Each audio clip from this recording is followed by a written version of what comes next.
Matt Schaff and Jared Smola of DraftSharks.com here to preview Week 6 in fantasy football for you. And Jared, it's a week to discuss some overreactions, to make some adjustments for players that we lost to injury, and of course, to make some key waiver pickups. And that's where we're going to start, because one of the biggest waiver stories this week has been that Arizona backfield with James Conner going down. He's hit IR, so we know he's going to miss 4 games. And that made Emari Demercado go from somebody that absolutely none of us knew to somebody that every single league basically was claiming off of waivers this week. One of the big pickups we've got, now that it's Thursday morning, we know that Keaontay Ingram returned to a limited practice on Wednesday after missing the past 2 games with a neck injury.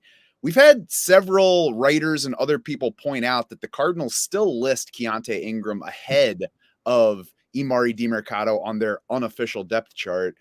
Neither of these guys has proven anything. So I guess first, hit me with what you expect from these 2 players this week, and then what the value really is on either or both of them beyond that. Do you think the Cardinals coaches even ever see that unofficial depth chart? I'm not sure. So I don't know how much to weigh that. Well, I mean, the first thing we'll have to see if Ingram is ready to play, because he did put in 2 limited practices last week and then still did not play in that game. So we'll see about that. Neither of these guys excite me as a player. I mean, Keaontay Ingram was he was a 6th round pick, kind of had a just okay college career. And same thing with Demercado, okay college career, went undrafted. The one thing I think is worth mentioning is that Ingram was drafted by a previous regime in Arizona, whereas, they got their new GM this offseason, and, he didn't draft Demercado, but did, sign him as an undrafted free agent. So we're all just guessing. I don't think either of these guys is going to dominate backfield work. I think it's going to be a committee. Tony Jones might even get involved. I do still prefer Demercado, though, just because he has been doing the passing game stuff, even with a healthy James Conner over the last 3 weeks. Now, of course, Keaontay Ingram wasn't active for those games. And Keaontay Ingram actually did catch some passes in college. He wasn't a 0 in the passing game. So we can't even be sure that Demercado is going to get that stuff. It's funny. Demercado was going for like 10 to 20 times as much on the waiver wire last night in the leagues I'm in as Keaontay Ingram. So I think Ingram was definitely the better value on waivers, but I do think Demercado is going to stay ahead of Ingram in our week 6 rankings. And if you're picking between them, I would go with Demercado. The 2 most important things I think to set in your brain right now are, one, probably neither of these players is that good. One's a 6th round pick. The other's an undrafted free agent. Neither one was awesome in college. So probably both of these guys are not that good. Second, we have no idea what the backfield is going to look like with the 2 of them. We have not seen the 2 of them together in a backfield with or without a healthy James Conner at this point. So we are all absolutely guessing. Just looking back at what we do know, they're both very similarly sized. Demercado is 5'9", 215 pounds, which is probably bigger than you would guess by seeing how he plays. Keaontay Ingram is 6 feet, 221 pounds. So a little bit heavier, but also a little bit taller, probably about the same size width-wise. Keaontay Ingram had 89 receptions across 3 years at Texas and 1 at USC, 5.5 yards per carry for his college career, 7.5 yards per catch. Demercado, 4.8 yards per carry, 6.9 yards per catch. So we mentioned on the waiver show earlier this week that he brings intriguing speed, especially for his size, but it didn't really convert into efficient running or receiving in college. And he only had 40 career receptions across 5 different seasons at TCU. Demercado had 1 year of 100-plus carries across those 5 seasons. Keaontay Ingram had 3 years of 140-plus carries. So if we're just looking at the way the 2 of them performed in college, it sure looks like Keaontay Ingram was the better college player. So again, we don't know anything about these guys, but we do know that Demercado is now on a roster in 65% of Yahoo leagues. Keaontay Ingram's on a roster in 14%.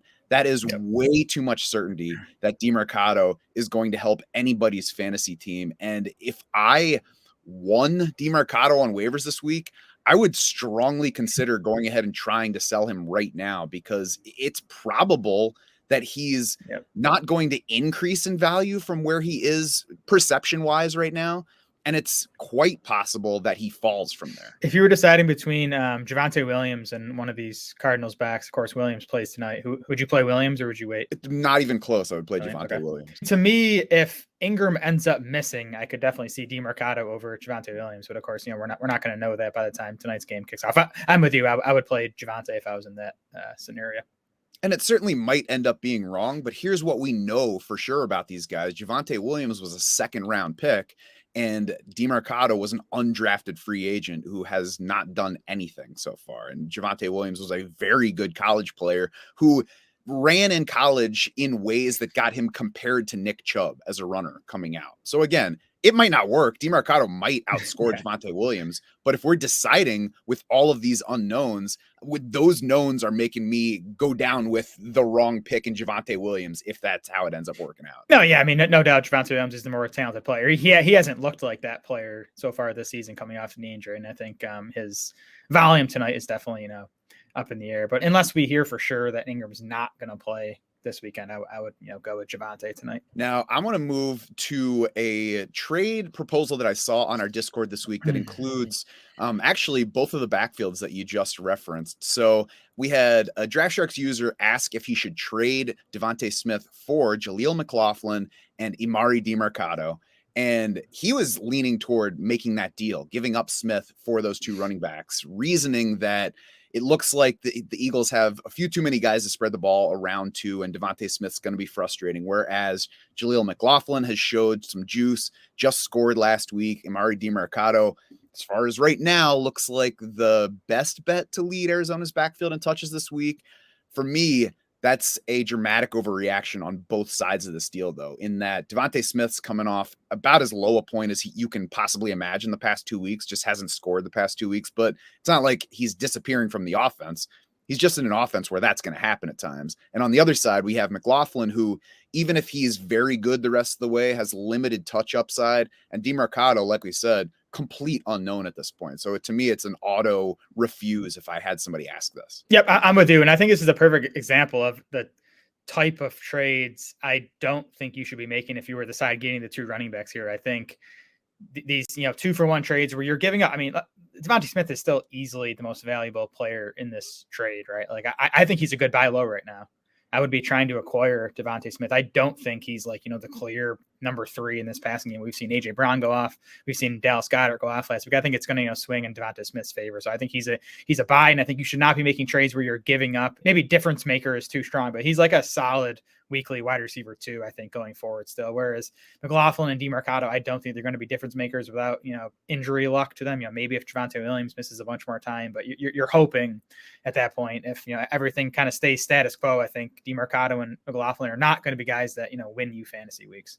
And just to be clear, you say weekly wide receiver 2 for DeVonta Smith. I agree that he's starting for most teams on a weekly basis. He's definitely not going to score consistently for you at that wide receiver 2 level every week, because we're going to see things like we've seen so far.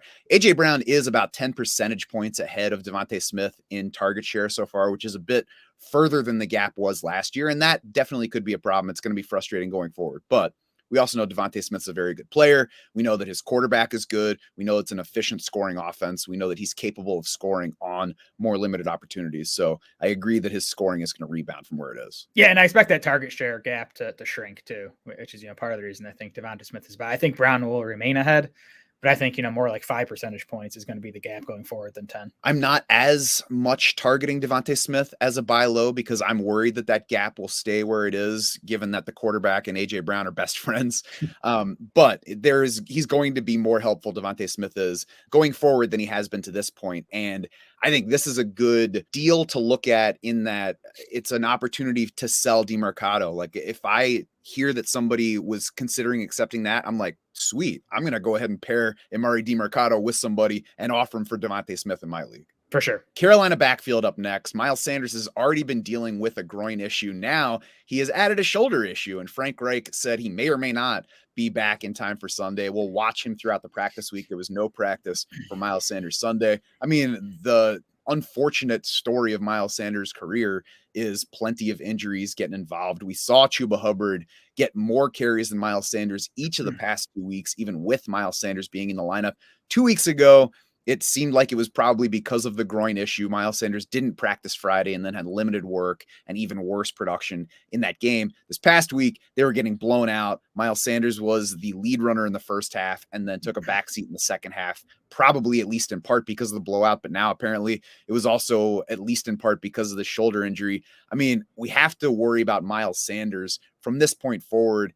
That should make Chuba Hubbard a pickup in most places. But what's your outlook for Hubbard? Is he somebody that could actually help you? I mean, yeah, we're talking about Emari Demercado helping fantasy teams. So, like, Chuba Hubbard is definitely worth grabbing. And, if Sanders misses, I think Hubbard would be in the range that we're talking about with Emari Demercado. It's obviously not, I don't think Hubbard's an exciting player.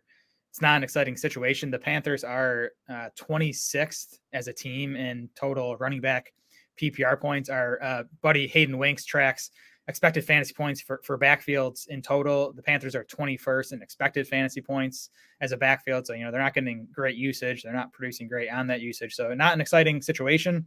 But again, if Sanders misses time, I think you could expect Hubbard to get, 70% or so of the backfield work. And that alone would, make him a decent fantasy play. Yeah, and you might pick up Chuba Hubbard and think that's silly. He's already in leagues for many of you listening to this or watching this video, but Chuba Hubbard's still available in 71% of Yahoo leagues, 63% of sleeper leagues. So a lot more leagues find Emari Demercado rostered right now than find Chuba Hubbard rostered. I would rather have Chuba Hubbard than Demercado. We'll see about the roles for each player heading into the weekend. So it's worth checking, and your free agent finder is going to know whether Chuba Hubbard is available in your league and who else is available. So make sure all the rosters are updated with the button at the top of the page in your free agent finder. Then weigh Hubbard against your other options, sort by this week's projections, sort by full season projections, consensus projections, even specific matchups. If you want to look at that, there's lots in there to help you make those decisions and weigh the available players versus what's currently on your roster.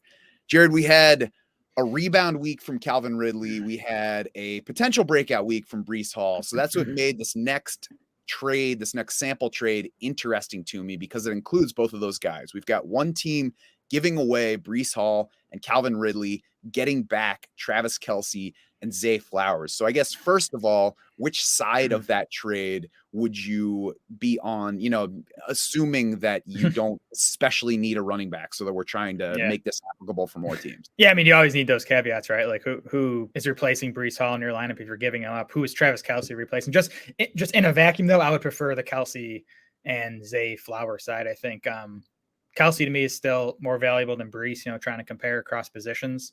And I mean, I don't see a huge gap between Calvin Ridley and Zay Flowers. I do prefer Ridley, but I don't think the gap is, big enough to make up for that loss going from Kelce to Breece Hall. Yeah, so I guess first, how do you value Breece Hall going forward? I certainly agree that Travis Kelce relative to position is more valuable, and might maybe even not this week because he's dealing with the ankle sprain, but he's going to play through that, so we're not going to ding him too much long term. But how do you value Breece Hall coming off that huge game against Denver? Yeah, I would assume, just based on name value and the fact that he just went off, that Hall's probably a bit overvalued on the trade market right now. And I love the player. To me, the biggest takeaway from last week was that the Jets were willing to give him over 20 touches after Robert Saleh kind of said there's no longer a pitch count for Breece. Also, awesome player. I think the touch share is going to be there for him.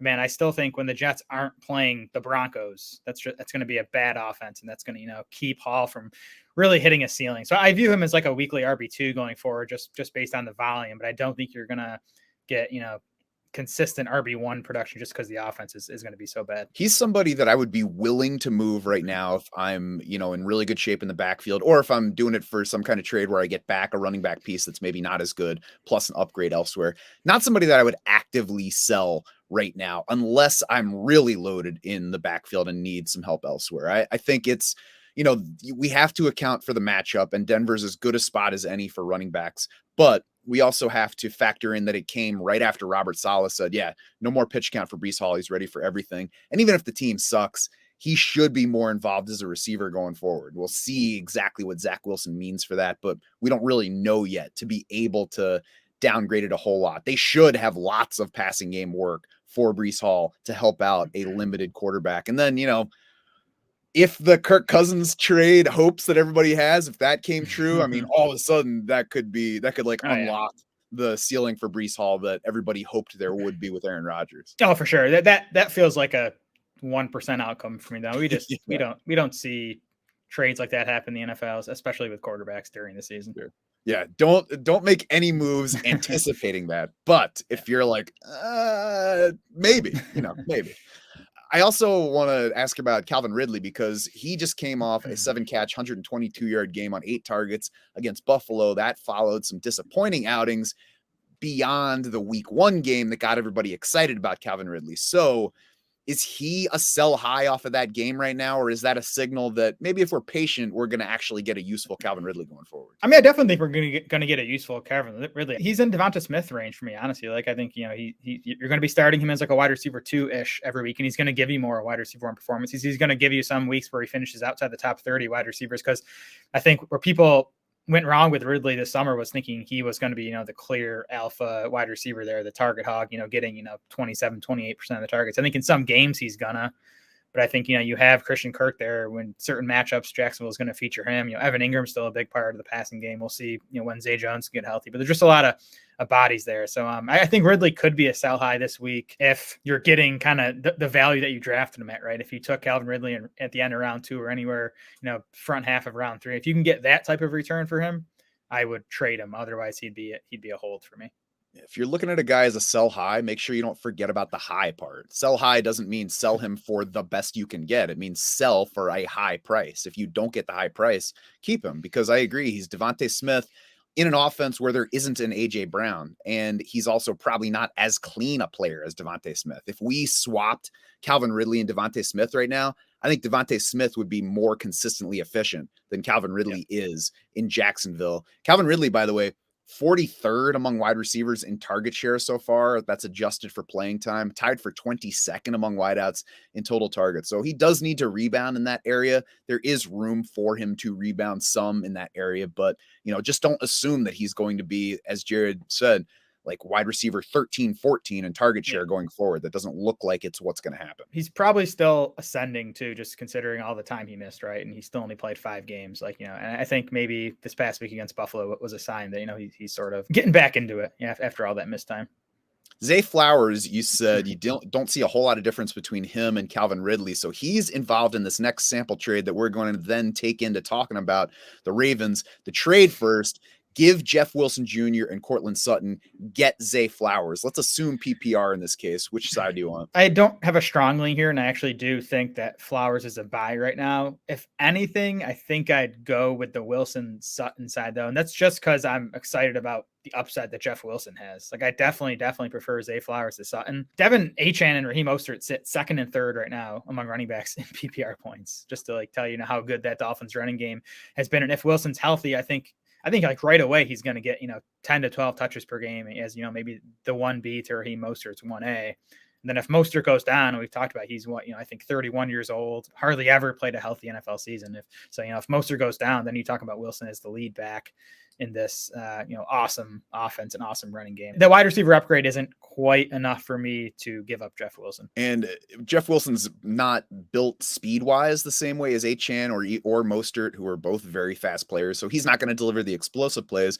but he's also most built to likely get those touches near the goal line. So it's an offense where everybody is set up to score beyond what their expected scoring range would be. So if I don't need the running back, which, a lot of teams do at this point, but if Jeff Wilson's a little bit extra to me, I think I'd be willing to give those two for Zay Flowers because I think there is upside, but I agree. It's certainly not a must from the other side. And then I think from that, the question is, what do we expect from these Ravens going forward? So they've been a little bit disappointing if you were expecting big things based on all the changes in the passing offense heading into the season. But I think to call it truly disappointing is maybe a little bit unfair. I mean, we're 5 games into a season with a brand new OC, several brand new wide receivers. They're missing their starting running back coming into the season. Mark Andrews was dealing with an injury heading into the year. We've still got efficient passing from Lamar Jackson overall. Certainly some things that could be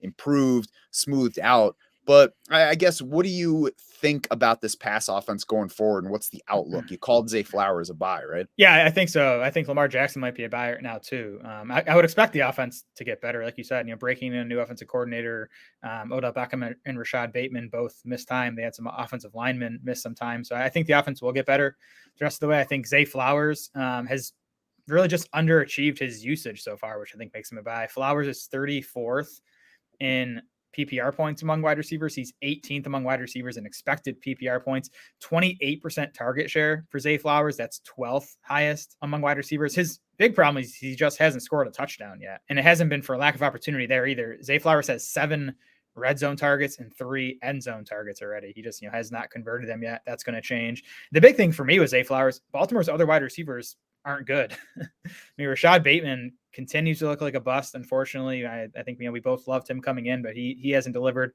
Odell Beckham, he doesn't have much left in the tank. So I think Zay Flowers is going to continue to be right there with Mark Andrews as the clear top 2 targets in this passing game. And it's a tough game, fantasy football, to be patient in. And you can lose by being patient sometimes if you're patient about the wrong things. So the key is to look at exactly what we're working with. And, you alluded to it. Zay Flowers tied for 16th among wide receivers in targets. He's 13th among wide receivers in target share. So he's getting the usage. And you can say it's frustrating that a lot of it's really short and the long stuff's not working. They're probably still figuring it out. Again, it's 5 games into the guy's career. The fact that he's getting that kind of usage can only be seen as a positive, because there isn't this other player where we're saying, what if the work goes to that guy? You just mentioned the other competitors. Mark Andrews is obviously always going to be involved, but there's room for both Mark Andrews and a receiver. The question coming into the season was, are they just going to spread it around to all these receivers? And the answer so far is no. And there's nothing from Bateman or Odell Beckham to suggest that they're about to pick up this huge chunk. There is plenty to suggest that there's room to just get Zay Flowers going to a point where we can count on him every week. And on the Lamar Jackson side, he's completing 70% of his passes so far. That's up from a 63.7% completion rate for his career heading into the season. He's operating on just a 2.8% passing touchdown rate, and he's still scoring fantasy points for us. So you take all of that into account. Also, there's the passing success rate, which is a relatively new stat on Pro Football Reference, but it looks back over previous seasons as well.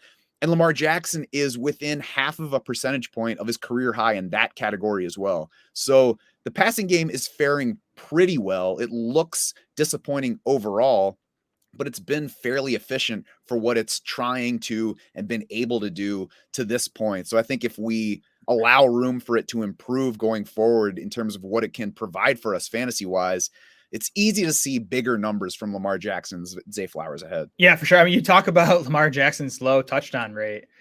Mark Andrews and Rashad Bateman both dropped just passes right in their hands in the end zone last week in that Steelers game.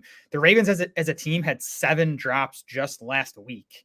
Again, 2 of those were in the end zone that would have been touchdowns. The Ravens have 10 total drops. That's tied for 5th most in the NFL. Lamar Jackson, like you said, is playing really well. He's actually sitting on career highs in both PFF passing grade and adjusted completion rate. He ranks top 5 among all quarterbacks in both of those metrics. Obviously still has the rushing stuff. He's second among quarterbacks in both total carries and design carries. So, I guess the concern for me with Lamar would be that I don't think the pass catching core is going to get much better, because I don't have much faith in Rashad Bateman or Odell Beckham getting going. But you also can't expect the team to be that bad and drop that many passes. So I do think that fact alone will make Lamar Jackson a better fantasy producer going forward than he has so far, because he's only sitting quarterback 9 in total fantasy points and quarterback 10 in points per game. So again, his owner might be kind of disappointed. So I think there might be a chance to acquire Lamar Jackson this week. Yeah, and what you're betting on is better luck for Lamar Jackson's scoring category and maybe some yardage efficiency, but it's not like you're making the bet that one of those receivers is going to get a lot better or Lamar Jackson's going to start doing something a lot better. He's been fine. Zay Flowers is looking pretty good. Mark Andrews is there. Scoring is going to get better. So it's a modest bet. There's modest risk here. The Dallas offense, however, might be another question of just how much risk, because that offense has been disappointing by any measure so far. And Jared, I think rather than look at the overall thing first, let's get into the individual players. The first question is, do you drop Dak Prescott? And I'm not even sure I would have questioned that before, but somebody dropped Dak Prescott in my main event league on FFPC last week. I picked him up this week. So I guess before we talk any further about that, is it really worth considering dropping Dak Prescott outright in, any leagues of 10 plus teams? Probably not. I mean, 12 teams, he should definitely be rostered. Even 10 teams, I think he should be rostered at this point. For starters, I mean, Dak gets the Chargers on Monday night, who are literally dead last in adjusted fantasy points allowed to quarterbacks. Dak this week sits inside our top 12. I think if you don't have, locked in quarterback starter, Dak is a solid option this week. Then even, beyond that, the Cowboys actually have the best remaining strength of schedule at quarterback, based on our adjusted fantasy points allowed metric. After the Chargers this week, they have a bye in week 7, but then they get the Rams, Eagles, and Giants just, the next 3 games. So it's a nice stretch of schedule for Dak Prescott. I think I mentioned it too on the waiver show earlier this week. Just Cowboys have played one normal game this season. That Cardinals game was kind of close enough throughout. The other ones, they've either gotten blown out or blown out the opponent, which has definitely impacted probably the production, and if nothing else, the playing time, right? They've been pulling guys late in these games. So it's still a tough offense for me to try to analyze, just because it's been such a funky start to the season for Dallas. And I mean, none of us loved Mike McCarthy or upgraded him for getting rid of Kellen Moore, but he is an experienced NFL coach. The new coordinator, Brian Schottenheimer, is an experienced NFL coach. They're not morons. They've coached in football, even if they do things differently than how we would like them to fantasy wise. I mean, it's not like they're just going to keep plodding along and be like, well, whatever we're doing is fine. Players need to figure out how to make it work. So if Dak Prescott gets dropped in your league, I would say pick him up. I spent 27% of my fab budget on him. I got him. The next highest bid was 8.8%. I'm not sure I would typically recommend going that high to get him, but these are fairly unique leagues in that it's a large tournament format. So you're looking for ultimate scoring. I have Trevor Lawrence as my quarterback so far, which is good enough. But if he doesn't rebound scoring wise, I want to have another option in a similar range, especially once we get to those playoff weeks. And a lot of these running backs that people are bidding on are already gobbled up in this league. I have 8 running backs on my roster, including Jordan Mason and Keaton Mitchell. Emari Demercado was rostered before this week. Keaontay Ingram was rostered before this week. So this is a different spot, but I think in general, if Dak Prescott hits the waivers, unless you're already sitting on 2 quality quarterbacks, or if you have a strong starter and would have to give up a worthwhile wide receiver running back, stash Dak, even if he's your second quarterback. Yeah, I would have loved to have found Dak available in my main event league where I have Anthony Richardson, but no luck for me. Sorry. So his lead pass catcher most of the time, CeeDee Lamb, has also been disappointing to this point. So, Jared, what do we do with CeeDee Lamb right now besides pray that it turns around if he's on our team? Yeah, Lamb, wide receiver 21 in PPR points per game, wide receiver 25 in expected PPR points per game. And again, part of that is the fact that, Dallas in a lot of these games hasn't done much in the fourth quarter. Actually, our buddy Mike Clay posted a table kind of showing Cowboys target shares in quarters 1 through 3 versus quarter 4. And CeeDee Lamb does have a 23% target share in the first 3 quarters of games this season. That's up from his 21% target share in total. So his usage has probably been a bit better than it looks, but it's still down from last year. He was at a 28% target share last year. And I don't know if you caught Jerry Jones' comment. It was a radio appearance on Monday. And I guess he was asked if he wants to get the ball to CeeDee Lamb more, and Jones said, quote, "I don't know about that. I like seeing the ball go to tight ends." So I don't know how involved Jones is in the play calling. Hopefully not at all. But not great to hear that the owner doesn't want his stud number 1 wide receiver to get the ball more. Last thing I had on CeeDee Lamb, the Cowboys have the 3rd best remaining strength of schedule for wide receivers, and it's just a good schedule the rest of the way for Dallas's passing game. So I think that's you could look to that as a reason that hopefully these guys can get going a little bit. If Jerry Jones is the OC, then we should get rid of Cowboys as quickly as possible. I think that Jerry Jones is a mouthpiece. He's always had his opinions on football. He is a football lifer, so he's certainly welcome to have his opinions. But if he's actually involved in offensive game planning, then things are worse in Dallas than any of us believe. So I'm not going to factor that in at all. I do think that CeeDee Lamb is a buy right now. The target share is down overall. I expect that to rebound some. If it doesn't, then that's going to be trouble going forward. But CeeDee Lamb has a catch rate, yards per catch, and success rate that are all better than they were last year. The Cowboys offense, as we mentioned, is a mess overall. It's 19th in total offensive DVOA. the simplest fix for that to me seems like, oh, let's get the ball to our best playmaker more often. And it doesn't seem like it should be that difficult to scheme up a little bit more for CeeDee Lamb. So, we'll see what happens there. It helps that there's a matchup with the Chargers this week that really should allow them to try to do whatever they want and just be a high scoring game situation in general. So anybody that you're wondering about or worrying about or hoping that they'll rebound, go ahead and start them this week, unless it's Brandon Cooks. Then you're just hoping a little bit too much. But it's a great rebound spot for CeeDee Lamb. I would love to get him before it and then benefit if he does have, this blow up week that is possible in the matchup. And again, Rams, Eagles, Giants for Lamb after the bye week. And, the Eagles maybe were the toughest matchup among those three, but he's had some big games against Philly in recent years working out of the slot. Tony Pollard is another interesting prospect. What are you doing with Tony Pollard this week?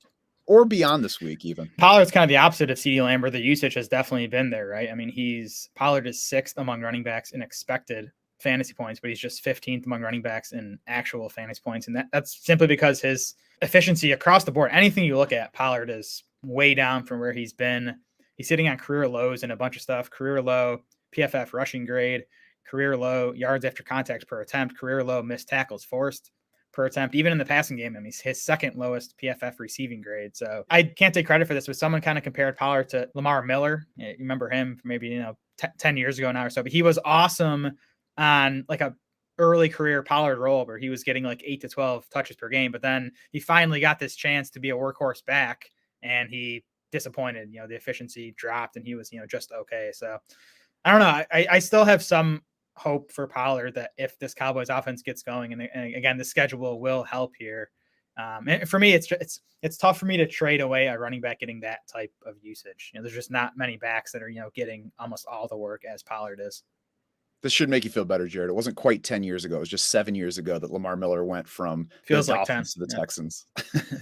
It's only because you're a dad now. Tony Pollard is somebody that I'm not selling just for the sake of selling him, but I am selling. I'm going to go ahead and try it this week. I think one very specific way to try it is take Tony Pollard and try to just offer him straight up to the Austin Eckler manager in your league, who obviously has been frustrated and is probably excited that Austin Eckler is coming back this week. But before getting Eckler back on the field, there's still room to worry about whether that injury is going to affect him, that ankle sprain. I would go ahead and offer Tony Pollard there because I think Austin Eckler is going to be a much better fantasy player going forward. But here more specifically is why I'm selling Tony Pollard. 8th in opportunity share to this point, 11th in PPR points. So he's been disappointing on his usage, but it's not like he's been awful fantasy production wise. There's enough points there to make him look attractive. He's working on career lows in yards per carry, yards per catch, yards after contact per attempt, yards per route. His elusive rating is way down from where it was before. His PFF grades are down in every category. Yards before contact per attempt, though, right in line with last year. So that tells you that his blocking is not the problem. It's doing all right. The Cowboys sit 12th in adjusted line yards. So there's been good opportunity. There's been solid to good blocking. There's been poor performance. And we haven't even gotten later into the season where Tony Pollard has taken a bunch of hits and potentially worn down from this extra workload that is well beyond what he's had at any point in his football career, dating back to college where he was basically a wide receiver. So to me, Tony Pollard, and this is a good time to test the market because I would go ahead and try to sell him this week. And if it doesn't work out, again, it's a big return that I'm looking for, not just whatever I can get. If it doesn't work out this week, keep him through the Chargers game, which, just like I said for CeeDee Lamb, is a great spot to get some rebound numbers. And then a week from now, Tony Pollard might be a very attractive piece that you could much more easily get that big return for, and he will still be a sell for me for all the same reasons. Yeah, so I would definitely trade Pollard for Eckler straight up. I would trade Pollard for Bijan Robinson straight up, and I would probably maybe trade Pollard for Travis Etienne straight up. But to me, that's it at running back if you're talking 1-for-1 trades. I wouldn't trade Pollard for any other running back 1-for-1. Now, if you want to get into, if you're loaded at running back and can afford to trade Pollard, like trade him for Amon-Ra St. Brown or Devontae Adams, like I think those would be good moves too. But and that's got to me, just trading a workhorse back like this is tough. You have to be in position where you're deep enough at the position to survive without Pollard. Even if he's disappointing, I think he's still probably going to be a top 12 fantasy back the rest of the way. For sure, but if you want to get value back, you got to give up something. And in this case, I think you could be giving up something that disappoints going forward. Speaking of somebody that's disappointing us going forward, Justin Jefferson is going to miss at least 4 games, and then we'll see beyond that with the hamstring injury. Right now, Jared, would you trade him for Kenneth Walker or DeVonta Smith? And that is a question from a Discord user as well. Would you trade Justin Jefferson straight up for either Kenneth Walker or DeVonta Smith? Yeah, and of course, I mean, we always give caveats with these. It's tough, and I think with Jefferson, it matters where your team is at, right? If you're 5-0 right now, you can hang on to Jefferson or maybe even try to acquire him. If you're 2-3 or 1-4, I think it's time to try to maybe sell him off, see what the best you can get is. I like Jefferson for Walker. I would just do that, depending on how your team looks. Jefferson for DeVonta Smith, I probably wouldn't do unless, again, if you're like 1-4 and you're really hurting at wide receiver without Justin Jefferson, then I might consider trading him for someone at DeVonta Smith's level. I agree. I would probably have to be in rough shape at wide receiver to trade Justin Jefferson straight up for any wide receiver. I think if you need the running back help, if Kenneth Walker is going to upgrade your running back core, I would go ahead and make that move. There are lots of wide receivers, and I was looking at for this question in that range from like wide receiver 12 in our rankings to wide receiver 40 or 45 that still have wide ranges of potential outcomes this year, still have lots of room to vary their production for you quite a bit week to week, where you could go 2 weeks in a row like we have with DeVonta Smith and think that this guy stinks now and he's going to hurt you the rest of the season. And then you can turn around the next 2 weeks and be like, oh, what was I thinking? Why did I trade that guy away? He just had 2 awesome games. I forgot he's DeVonta Smith. So, part of it is you have to just know that most of these wide receivers are going to vary wildly week to week. And in that case, I think that assuming I'm not totally desperate for help, the range of like DeVonta Smith and Jalen Waddle is probably about as low as I would go for trading Justin Jefferson straight up. If I'm in a situation where, like I said, I'm not totally desperate, but I am at a level where I could be in trouble over the next 4 weeks. I think CeeDee Lamb, if you talk about him as a buy, like he's a guy I might, go out and try to acquire from the Jefferson owner right now for Jefferson. Yeah. I mean, my other thing with Jefferson too, I just want to note, like he's going to miss 4 games on IR. The Vikings are 1-4. Their next 4 games are Bears, 49ers, Packers, Falcons. So it's not, I mean, the 49ers game is going to be a loss. The other 3 are winnable. So I don't know, maybe they go 2-2 and they're 3-6 when Jefferson's eligible to return, and maybe they're still in the mix. It's possible they're out of it by the time Jefferson's eligible to come back. He's looking for a new contract. And Adam Schefter had this tweet, he said, quote, "Here's the other unspoken issue that could potentially lengthen Justin Jefferson's absence. If the Vikings don't win games and stay competitive, what is Jefferson's incentive to rush back?" And he went on a little more, but like, it wasn't a report, but like, he wouldn't just tweet that. He must have heard something that, made him think Jefferson might be out longer than the 4 weeks required. So I wouldn't be surprised if he ends up missing more than 4 games. Yeah, you at least have to entertain the possibility that he misses more than 4 games, which was already mentioned just on the injury front, even without the contract consideration. So, plenty of uncertainty ahead for Jefferson. It's going to depend on your situation. If you are looking at any other buy or sell candidates, and I'm not the only one selling Tony Pollard this week, you can find him in our trade targets article. But that trade targets article that comes out every Wednesday afternoon has buy, sell, and hold recommendations, for varied situations. We also have the big old chart up top that compares our valuations on players with how the market is currently valuing each of those players. So you can seek out your own buy and sell opportunities. Like I said, new one hits the site every Wednesday afternoon. So check it out this week and every week going forward. Jared, even before we started talking about this week's trade targets article, you threw out buy Matthew Stafford. So what's the buy Matthew Stafford trade? Well, he got Cooper Kupp back, and Kupp looked healthy, and Puka and Nacua still. It's a nice wide receiver core. The Rams are already 9th in pass rate over expected through 5 games. I would expect that to climb now that they have Cooper Kupp back. The Rams are also 1st in plays per game. That's been a regular thing under Sean McVay. Last year they dropped way off in play volume, but in McVay's first 3 or 4 years, or whatever it was, the Rams were near the top of the league in play. So I just think Stafford really has a chance to lead the NFL in pass attempts the rest of the way, I think, especially with, Cousins probably dropping off without Jefferson. And I think Stafford's been playing well. He is bottom 5 in touchdown rate right now. That plus the fact that he hasn't had Cooper Kupp has kind of depressed his fantasy scoring. Stafford has a good chance to be a top 12 fantasy quarterback the rest of the way. So if you are a team that, doesn't have a locked in starter at the position, you could potentially grab Stafford off waiver still. And if not, he'd probably be pretty cheap to acquire. And he's already 4th in the league in passing yards with only having Cooper Kupp with him for 1 of 5 games so far. So yeah, anytime that you look at a quarterback and everything else looks good, but the touchdown rate is very low, that guy's an obvious regression candidate. And if you're talking about buying at whatever level a QB2 that has QB1 upside, I think that's the kind of quarterback that you want to try to buy. It can be tougher to buy a QB1 that just needs to rebound in some other area. But if you're taking somebody that is a second quarterback to begin with, certainly easier. Now, elsewhere in that Rams passing game, I think now that we've seen Cooper Kupp and Puka Nacua together for a game for the first time, there's the natural question of, can I really start both of these guys in the same fantasy lineup going forward? Normally, you don't want to have 2 wide receivers from the same team in the same lineup because it's very difficult for an offense to support both of them. And it's even difficult to just say, well, the passing game is going to be excellent every week, so at least one of them is going to go off for me. In this case, I think this is one of the few spots where it's okay to go ahead and start both of those going forward.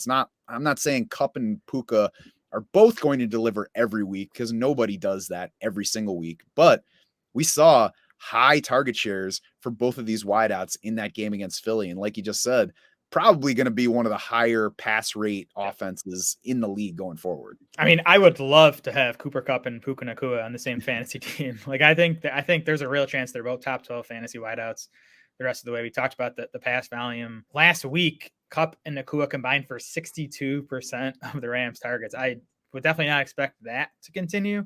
But I mean, just go back last year to Miami. We talked about them as one of the more condensed passing games in recent history. And you had Tyreek Hill and Jalen Waddle combined for 49% of Miami's targets last year. I think that is a very reasonable projection for Kupp and Nacua, whether it's 27, 23 in Kupp's, and I do think Kupp's going to emerge as the top guy now, but I think Nacua is still going to stay above a 20% target share in a pass heavy offense. And, that's going to make him again, at least a weekly wide receiver 2 in our rankings, probably, closer to the top 12. In 2021, we had Cooper Kupp as the top scoring fantasy wide receiver. We had Robert Woods as wide receiver 18 in PPR points per game.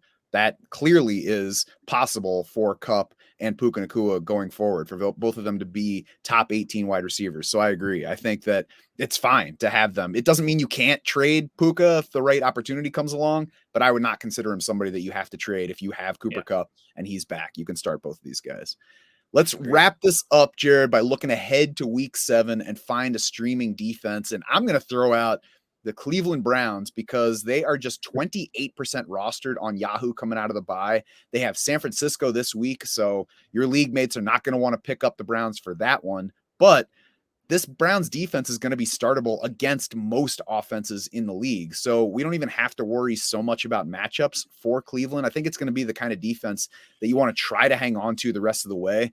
And then maybe in their worst spots, you grab a second one and play it over Cleveland that week. But beyond San Francisco, we've got Indy in week 7, Seattle, Arizona, Baltimore, Pittsburgh, Denver over the next 6 weeks beyond this week against San Francisco. I think it's possible that you start Cleveland for every single one of those matchups. Yeah, that's exactly what I have here. Watch to see if Cleveland's just unowned or if they get dropped in your league this week with this Niners matchup, because outside of Cleveland, I don't see a whole lot to love for streaming defenses next week. We have the Commanders and Giants playing each other. To me, those are like the 2 best teams to target with defenses right now, but I don't trust either of those defenses to deliver. I would definitely prefer the Washington side if I had to pick in that matchup.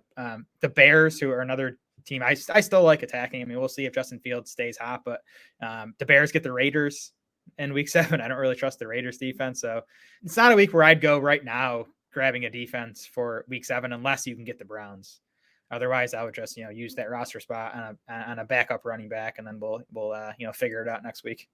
I agree. And frankly, if I have to drop Cleveland to pick up a defense to start instead of Cleveland against San Francisco this week, I probably wouldn't do it unless it's a very good one, because you can just start Cleveland against San Francisco and see what happens. And if you take a bad week from your defense, it's probably not killing you, especially because what you're picking up is no sure thing. Just to remind everybody about the Browns defense a little, they're allowing 3.8 yards per play through 4 games before the bye. second best in the league in net yards allowed per pass attempt, which also factors in sacks, tied with Seattle for fewest yards allowed per rush, tops in overall defensive DVOA, number 1 against the pass, number 3 against the run. So they're good against everything right now. Yeah, I'm just looking at our week 6 rankings. Like, I think Bills, 49ers, Eagles, Chiefs, and Ravens, if one of them happens to be available in your league, I'd be fine dumping Cleveland for them for this week. Otherwise, I would probably just keep the Browns. Agreed. You can find those rankings on draftsharks.com. You can also find lots more weekly content available. We've got the weekly dynasty risers and fallers. We've got Jared's weekly usage takeaways, updated pass rate over expected data. We've got Herms's weekly dynasty spotlight, which this week focuses on Sam Laporta, tries to place him in the appropriate context for dynasty rosters going forward. Check it all out. And you can get access to the free agent finder, the trade navigator, and the rest of our tools by becoming a DS Insider. So go ahead and do that if you haven't done so already. All of it is built and provided to help you win your season.